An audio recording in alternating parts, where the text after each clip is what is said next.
The International Criminal Court has issued arrest warrants for Israeli Prime Minister Benjamin Netanyahu and former Defense Minister Yoav Gallant, accusing them of war crimes and crimes against humanity related to the ongoing conflict in Gaza.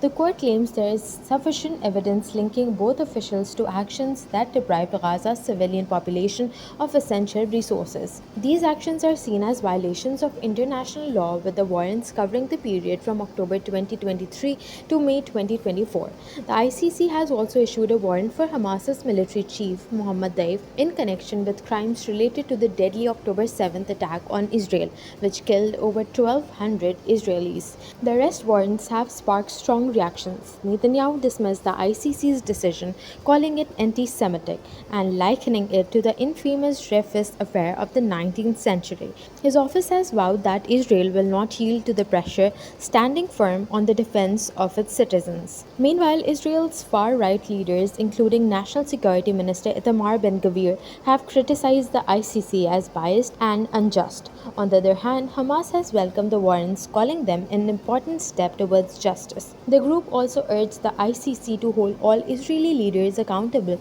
for their actions. The situation remains tense, with the conflict in Gaza continuing to claim lives, with over 44,000 Palestinians killed since October 7th. The Netherlands has expressed its willingness to act on the ICC's warrant for Netanyahu. As global leaders react, the ICC's move marks a significant moment in the ongoing Israel-Hamas conflict, with wide-reaching implications for both international law and the future of the region.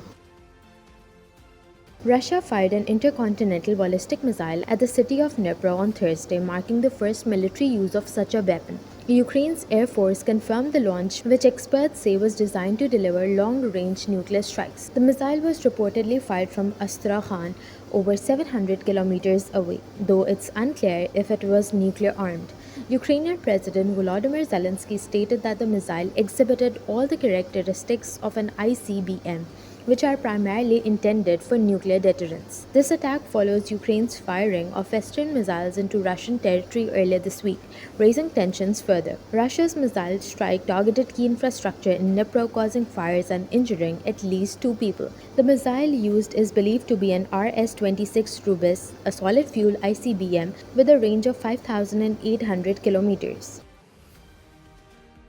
In a devastating attack in Khyber Pakhtunkhwa's Kurram district, at least 38 people have been killed, including 3 women, after gunmen ambushed 2 convoys of Shia community members. The attack occurred on Thursday in the lower Kurram region, where around 200 vehicles were targeted. The police were initially attacked, followed by the assault on the passenger vans.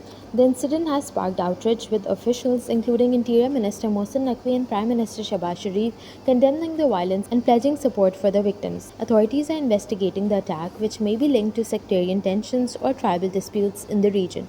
Turning to the political landscape, the Interior Ministry has ordered the Khyber Pakhtunkhwa Chief Secretary to ensure no state resources are used for PTI's protest rally planned for November 24th. The PTI, led by Imran Khan, is calling for mass mobilization against what they term the stolen mandate and ongoing political repression. In response, the government has deployed rangers and frontier constabulary personnel to maintain law and order. Meanwhile, Section 144 has been imposed in Rawalpindi due to security concerns, and authorities are preparing to seal off the city to prevent PTI supporters from entering Islamabad. Lastly, in remarks that have resonated across the country, Army Chief General Asim Munir emphasized that nothing should come before Pakistan's national interests, including politics. Speaking at a defense exhibition and addressing the business community, he urged the people to unite for the country's progress.